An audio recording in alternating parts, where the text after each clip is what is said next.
raw and just, it creates a lot of like interesting like vulnerability and fear. And I just think like, is this what women feel like, you know? And just, I don't know, it requires something that I think the more masculine male aspects of me, and I'm not saying masculine and male are the same, it kind of sounded like that, but it's not necessarily true.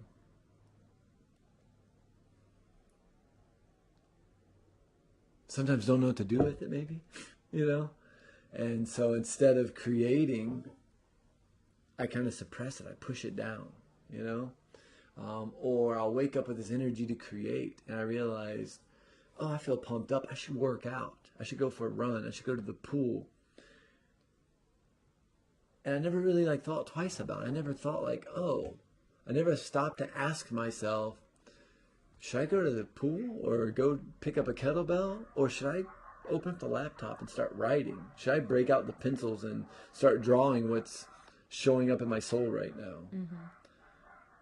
Until I started writing the book, because there would be times where my scheduled writing time would be in the afternoon, and what I would find is, you know, it would be 1 o'clock, 2 o'clock in the afternoon, and it is my prime time. It's like, and I started thinking like, hey, you know, a little jerky jerk and a little nappy nap would be really nice right about now. And then one day I caught myself going to masturbate, right? And then stopping myself and going, no, dude, like you need to like finish your fucking book. Like you can play with your dick whenever you're done with the book, but like do your work. Do you know what I mean? Like I had this like serious talk with myself about it. And so I, you know, I opened up Word back up and closed out the, you know, the Chrome or whatever the hell I was looking on, and I wrote like fucking flawlessly and beautifully, and it was like pouring out of me, and it was like I felt like a just mad composer, you know. And then about halfway into writing, it occurred to me, holy shit, there is a direct link between sexuality and creativity. And all these afternoons, instead of writing, that I was like jerking off, like rubbing one off, I wasn't just blowing my wad, I was like blowing the muse. Like I was like literally, you know, denying something that was like calling to me because I didn't understand it. I didn't have any context for it. I could only see it as being one, oh, I'm turned on right now, or I'm horny. God, I hate the word horny. When are we going to come up with a better word than horny is what I'm really curious about. I don't know. I don't know either. And so I started paying attention to it. And I started really like paying attention to it when I thought I was turned on, or when, you know, when did I think I was really like wanting to get up early? Sometimes I wake up early, like 4 a.m., like, oh, I should get an early 10-mile run in. And I thought, whoa, no. What if the muse is waking me up? And then same thing. Instead of going for a run, I would write, and it would just pour out of me. And then slowly, as I considered how this relationship between sexuality and creativity, it just... And I started getting more clear on these behaviors and these mannerisms that I possess. And I started like really being able to stop and go, wait a minute. These things don't equal each other. You know, shaving your legs doesn't make you gay. You know, being eccentric and creative and, you know, being sensual and loving and being willing to explore even your own like sexuality. How many people don't even explore their own bodies? They're afraid. Like parts of their bodies are off limits. Even to themselves, yeah. Even to themselves, it's right? Crazy. It's wild. And we think about this like hypersexuality as being part of maybe the LGBT community. But I think this is because those are people that have like suppressed parts of themselves only to like have to come out and explore them whole selves. And I think that we do that through creativity, and we do it or sorry, I said what I wanted to say was I think that if we can allow ourselves to do that through creativity, it'll pour into sexuality and it'll pour into everything in our life. You know?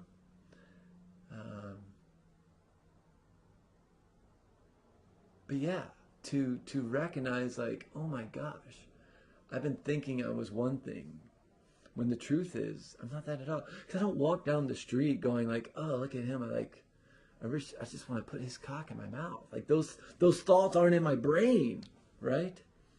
Now, I will say there have been a handful of men that I actually had feelings for, like emotions at one point in my life. But again, I think a lot of that was just having a crush, like a man crush. You know what I mean? And I think that all guys and girls get man crush and girl crushes, but that doesn't make you gay or homosexual or lesbian. It just makes you someone who's willing to like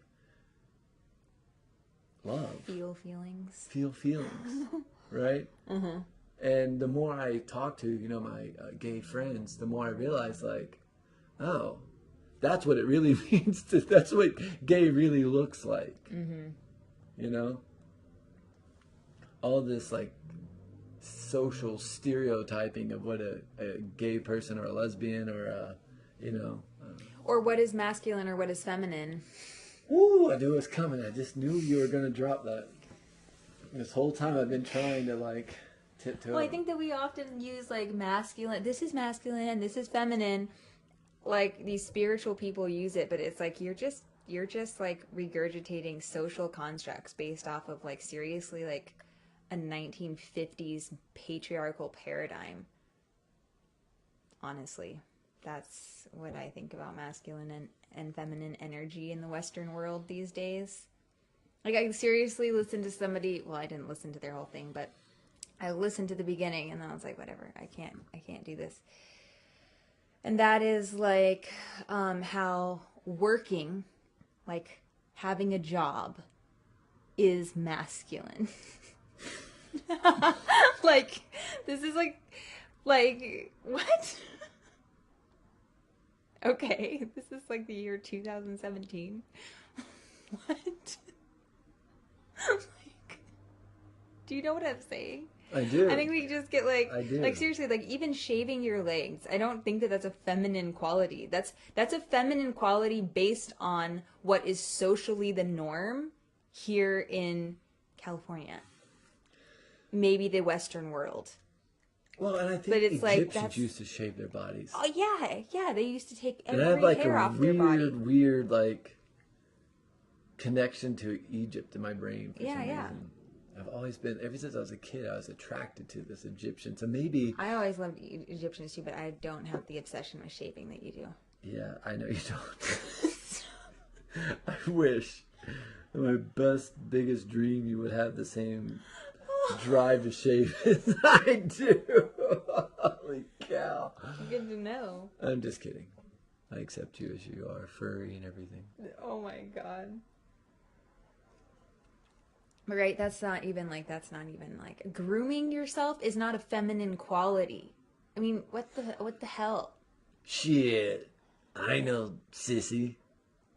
I just think it's so, and I think that whole masculine, feminine, when we talk about it in the energetic sense, it just gets so muddied with like social constructs that are really old. Yeah. And just aren't even freaking relevant anymore, especially in my life. I can't, it just drives me crazy. I mean, now I get what you're saying as far as like creativity being a feminine thing, because the act of creation, bringing forth into the world as far as human beings are concerned, like the most basic representation of that is through the female body. But it doesn't happen without a man. True. You know, it's still like a union. It's still a coming together. But the process of it, I haven't had a child. I don't know. I mean, I can't even really imagine.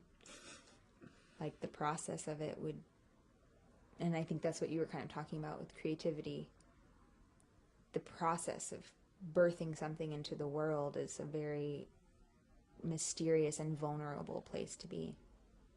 Yeah, it's like terribly vulnerable. And then I started having, since you're talking about this masculine feminine thing, I'll throw something else out there and see what you have to say about this. And that is, I started thinking about like, so if in some way, let's say I happen to be somewhat telling a truth that maybe as a society we see creativity as being a feminine characteristic. Let's say, you know, things that women do is the underlying right. like belief about it is that it's a feminine thing.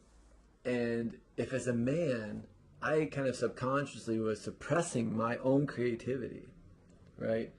The same way that maybe a homosexual would suppress his sexuality. Then goddamn, we really don't like women.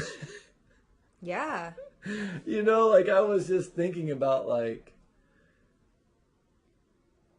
how maybe that's why people who are more artistic tend to be more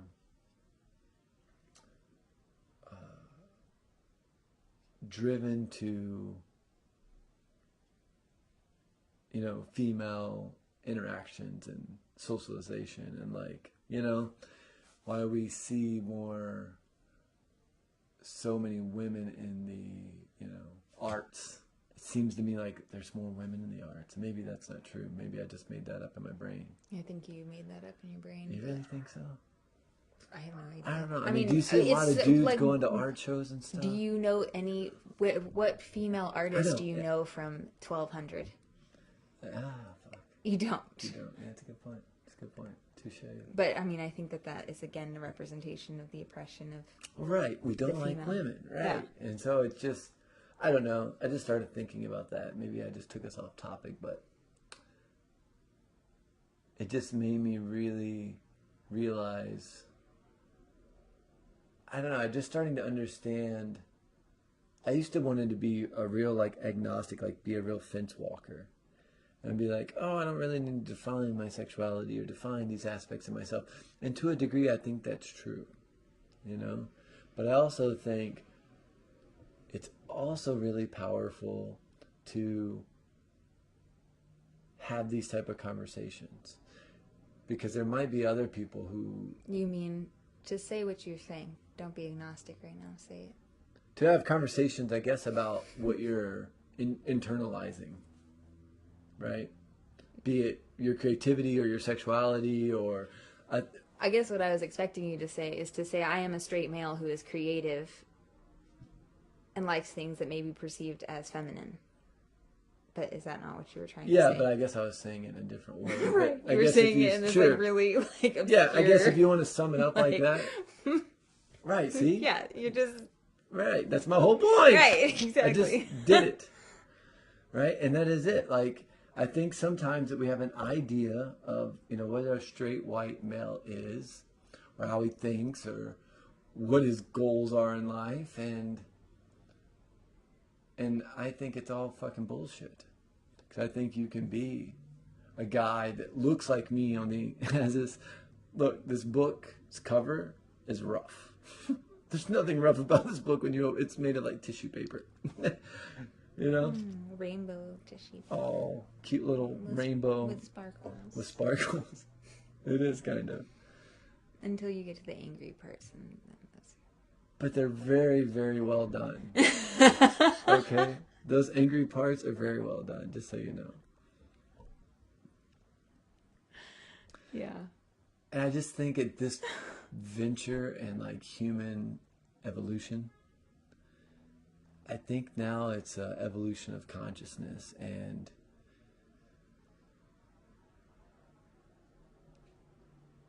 this like caveman shit to a degree, I think it's got to like start being shed.